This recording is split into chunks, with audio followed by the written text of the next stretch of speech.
Bismillahirrahmanirrahim. Assalamualaikum warahmatullahi wabarakatuh.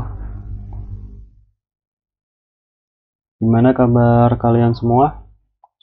Semoga kalian senantiasa diberikan kesehatan oleh Allah Subhanahu wa Ta'ala, dan semoga kita pun senantiasa diberikan perlindungan oleh Allah Subhanahu wa Ta'ala dari segala macam wabah, terutama wabah COVID-19 atau yang biasa kita sebut sebagai corona. Dan kita pun sama-sama berdoa agar wabah ini cepat berakhir, supaya kita pun bisa beraktivitas normal kembali, kalian pun bisa beraktivitas sekolah seperti biasa kembali, maupun kita sebagai gurunya pun bisa mengajar normal kembali. Baik, seperti biasanya, sebelum memulai materi pembelajaran, marilah kita sama-sama bermurojaah terlebih dahulu. Adapun murojaah yang kita baca pada pagi hari ini adalah surat Al-Zalzalah. Bismillahirrahmanirrahim. Idza zulzilatil ardu zilzalaha wa akhrajatil ardu athqalaha wa qalal insanu ma laha yawma idzin tuhadditsu akhbaraha bi anna rabbaka awhalaha yawma idzin yasdurun nasu ashtatan liyuraw a'malahum faman ya'mal mithqala dzarratin khairan yarah wa man ya'mal mithqala dzarratin syarran yarah.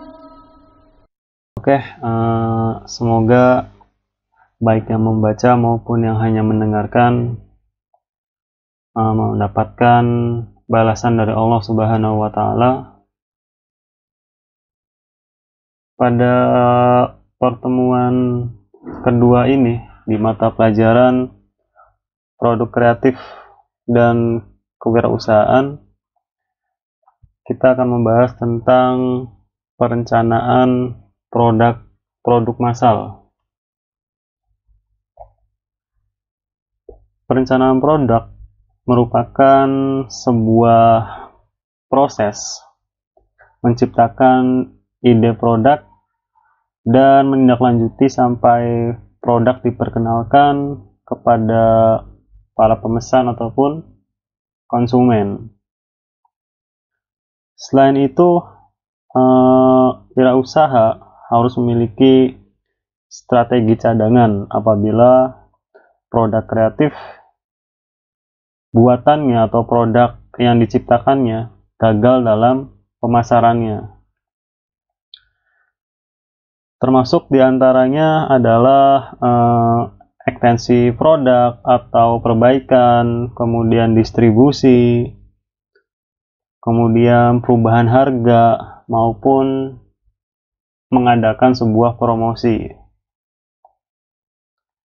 Nah, kesuksesan produk, suatu usaha produk tergantung kepada kemampuan untuk mengidentifikasi kebutuhan pelanggan. Jadi seorang wirausaha itu harus paham betul si konsumen itu membutuhkannya itu seperti apa, yang dibutuhkan itu seperti apa produknya.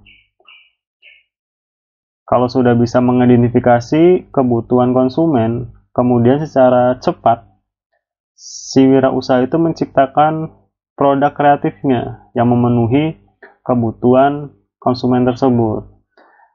Tentunya dengan biaya yang serendah-rendahnya agar bisa menguntungkan si wirausahaan itu tersendiri.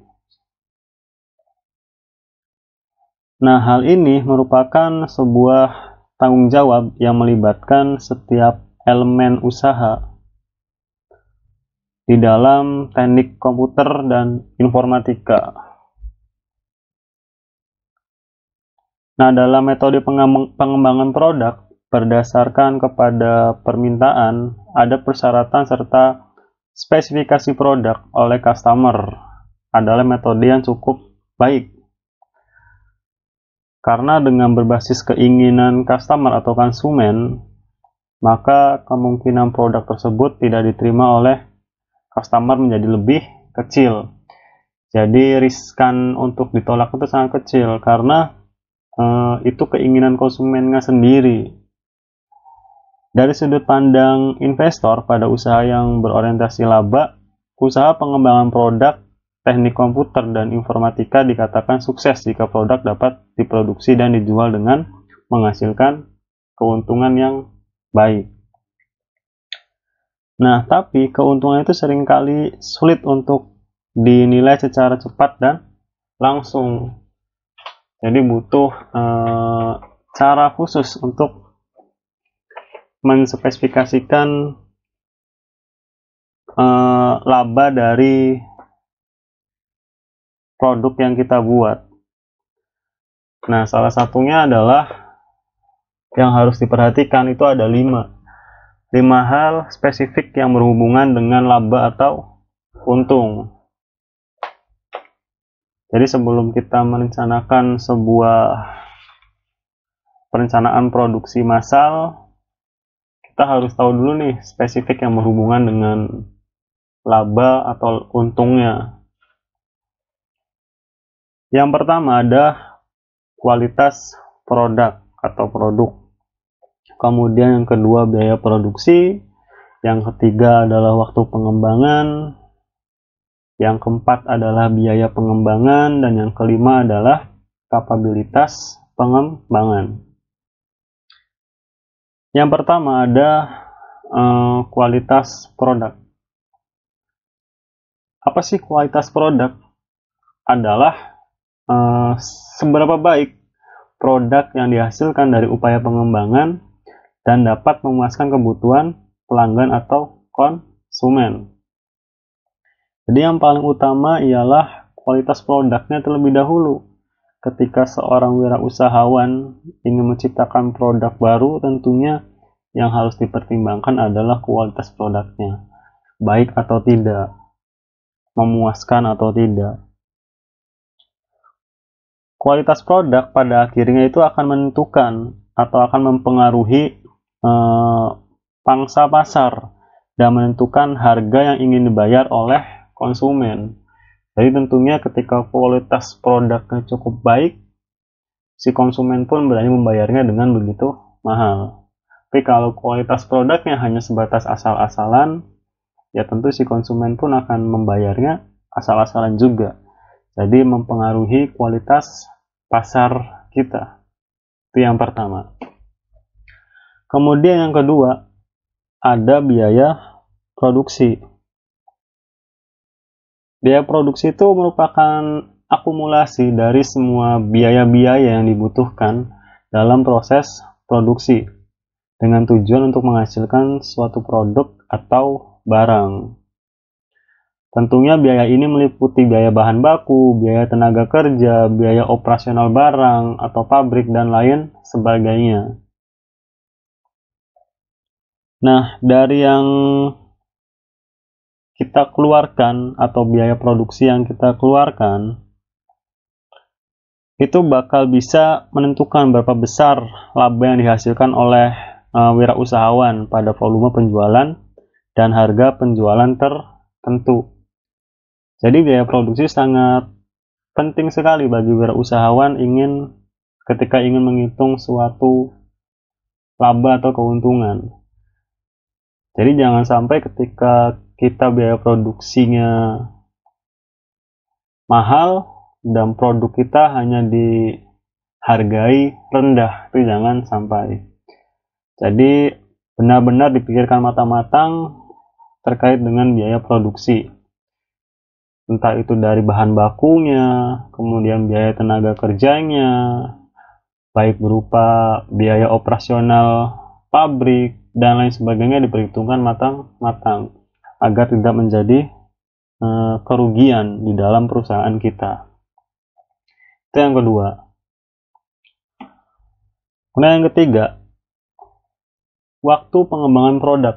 Jadi ketika kita pengen mengembangkan suatu produk yang sudah ada, itu merupakan upaya perusahaan untuk senantiasa menciptakan produk-produk baru, serta memperbaiki atau memodifikasi produk lamanya, agar dapat selalu memenuhi tuntutan pasar dan selera konsumen. Jadi ketika kalian sudah membuat suatu produk, itu jangan sampai terlena dengan produk itu. Contoh kecilnya kita belajar dari sebuah perjalanan dari merek HP yaitu Nokia. Si Nokia itu dia gengsi antara tidak mau bersaing dengan Samsung yang sekarang Android sudah menjadi populer di kalangan dunia mungkin. Dan sekarang Nokia akhirnya tertinggal jauh karena dia tidak mau mengembangkan suatu produknya. Nah, jadi yang namanya pengembangan produk itu sangat penting bagi seorang wirausahawan.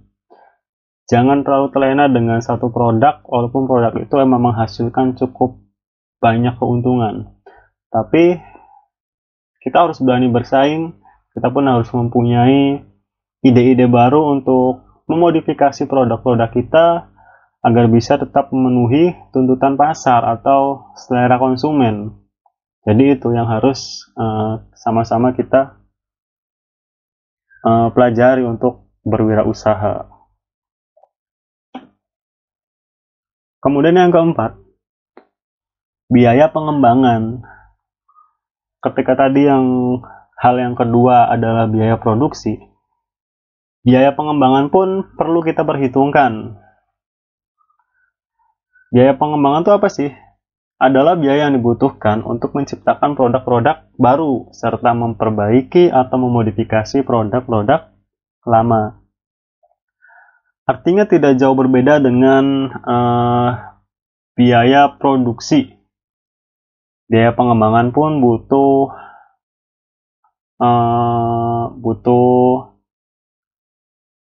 perhitungan matang-matang. Ketika kita ingin mengembangkan suatu produk, kita pun hitung juga bahan bakunya, kemudian operasional barangnya, dan lain sebagainya diperhitungkan dengan matang-matang. Jangan sampai ketika kita pengen menciptakan suatu produk baru, tapi kita tidak memperhitungkan baik dari segi keinginan konsumen atau keinginan pasar yang sedang laku itu apa. Itu jangan sampai. Jadi kita harus benar-benar mensurveinya terlebih dahulu. Konsumen itu sukanya yang bagaimana, kemudian yang lagi rame di pasaran itu seperti apa. Nah, itu yang harus kita pertimbangkan untuk biaya pengembangan. Nah, kemudian yang kelima, kapabilitas pengembangan atau merupakan aset yang dapat digunakan wirausaha untuk mengembangkan produk dengan lebih efektif dan ekonomis di masa yang akan datang. Jadi si wirausahawan itu harus mempunyai kemampuan pengembangan. Jangan sampai tidak mau mengembangkan hasil produknya. Jangan sampai terlena dengan produk itu saja. Jadi harus mempunyai kemampuan untuk mengembangkan. Kemampuan di sini ya tidak jauh beda dengan tadi yang saya ceritakan, contohnya seperti Nokia. Jadi jangan bosan-bosan untuk melakukan perubahan, melakukan modifikasi produk, pengupdatean produk. Itu yang harus dilakukan seorang wirausahawan. Nah, itu 5 dimensi spesifik yang berhubungan dengan laba dan biasa digunakan untuk menilai kinerja usaha pengembangan produk.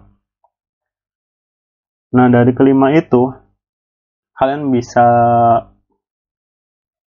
praktekkan ketika kalian sudah berwirausahawan nanti.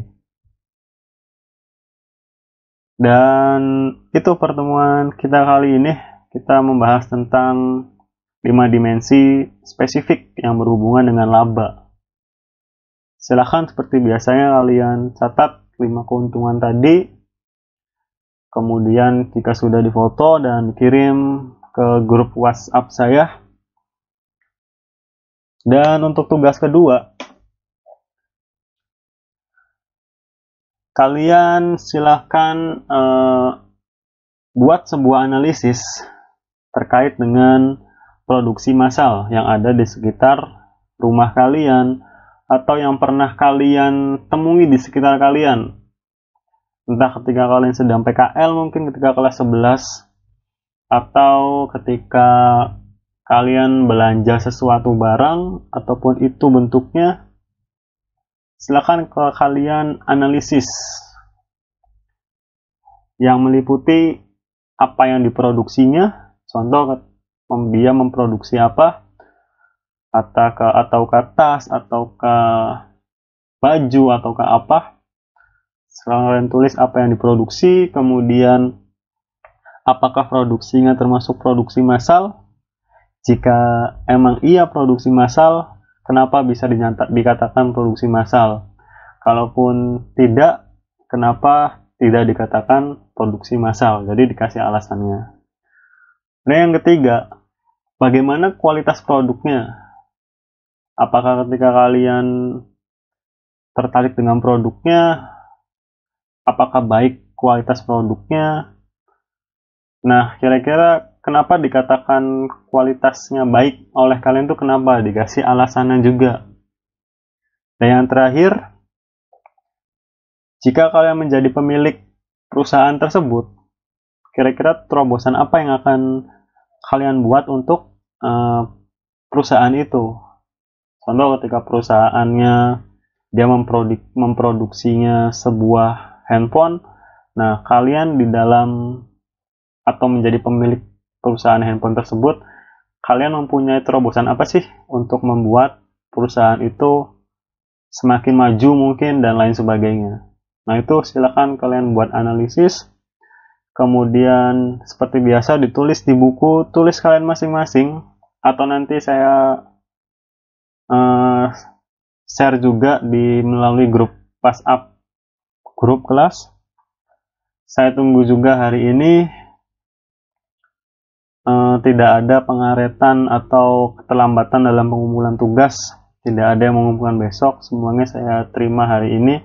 Jika pengumpulannya besok, artinya nilai tugas kedua kalian kosong. Itu mungkin pertemuan kedua kita hari ini. Kurang lebihnya mohon maaf. Sebelum mengakhiri kegiatan hari ini, marilah kita sama-sama mengucapkan hamdalah dan doa kafaratul majlis. Alhamdulillahirabbil alamin. Subhanakallahu wa bihamdika asyhadu an la ilaha illa anta astaghfiruka wa atubu ilaik. Sekian dari saya. Terima kasih sudah mengikuti pelajaran saya hari ini. Wabillahi taufiq wal hidayah. Wassalamualaikum warahmatullahi wabarakatuh.